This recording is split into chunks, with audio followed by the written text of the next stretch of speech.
Avant toute chose, je suis au courant que ce n'est pas un Tomorrow Time et ayant décidé de changer le contenu de la chaîne, je l'ai renommé. Pour plus d'informations à ce sujet, merci de regarder la vidéo ci-dessous. Qu'est-ce?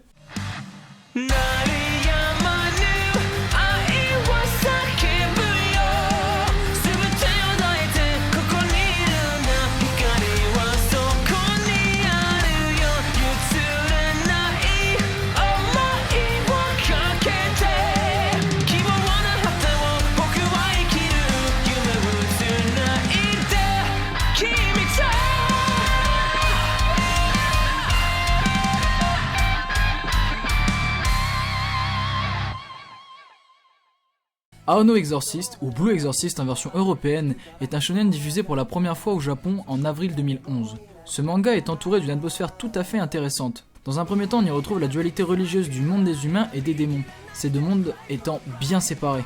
On nous explique qu'il est impossible de passer d'un monde à l'autre, et c'est là que le manga devient intéressant. Nous suivons l'histoire de deux jeunes frères, Okumura Rin et Okumura Yukio, plus particulièrement Rin qui est le protagoniste. Tous donnés d'une mère humaine mais en revanche d'un père démon.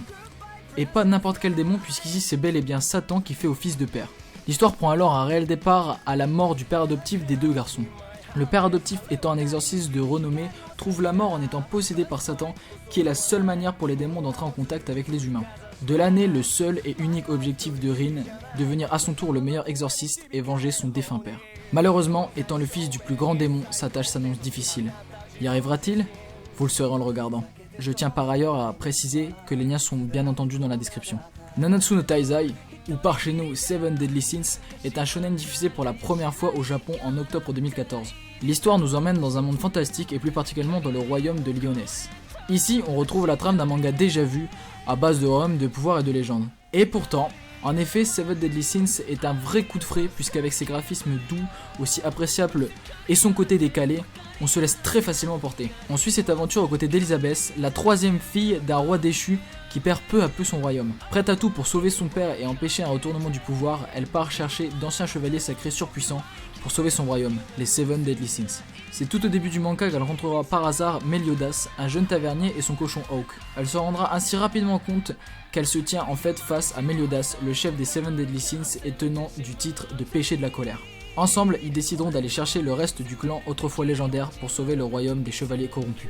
Sword Art Online, ou SAO pour les intimes, est le premier du classement shonen de ce top. En effet, si vous êtes fan de jeux vidéo et d'aventures fantastiques remplies de mystères, ce manga est fait pour vous. Il est paru pour la première fois au Japon en juillet 2012 et a reçu une critique super positive. En effet, le récit traite d'un futur envisageable où tout le monde serait connecté. Avec le Nevergear, un casque de réalité virtuelle stimulant les 5 sens de l'utilisateur, les joueurs peuvent contrôler leur personnage dans le jeu avec leur esprit. Ici on suit le train de vie de Kirito, un jeune no-life accro aux jeux vidéo. Le 6 novembre 2022, plus de 10 000 joueurs se connectent au jeu pour la première fois. Malheureusement, ils découvrent plus tard qu'ils sont incapables de se déconnecter. Informé par Akihoko Kayaba, le créateur de SAO, qu'ils doivent atteindre le 100e palier de la tour du jeu et vaincre le boss final pour être libres. Cependant, si leur avatar meurt dans le jeu, leurs corps mourront aussi dans le monde réel. Au cours du jeu, Kirito rencontrera Asuna dont il tombera plus tard amoureux. Alors qu'il jouait seul et sans but précis, il souhaite désormais sortir celle qu'il aime de ce monde virtuel et pouvoir vivre avec elle dans le monde réel. Arriveront-ils à sortir sains et saufs? Quel boss les attend au 100e étage? Vous le saurez encore une fois en le regardant. J'espère que ce top 3 manga vous aura plu. C'est une de mes passions et je tenais à la partager avec vous. Si vous avez des suggestions de manga pour un prochain top ou des avis sur ce top, je vous invite à les notifier dans les commentaires, ainsi que de laisser un pouce bleu bien sûr uniquement si le contenu vous a plu. Moi je vous dis à très bientôt pour une prochaine vidéo. Sayonara.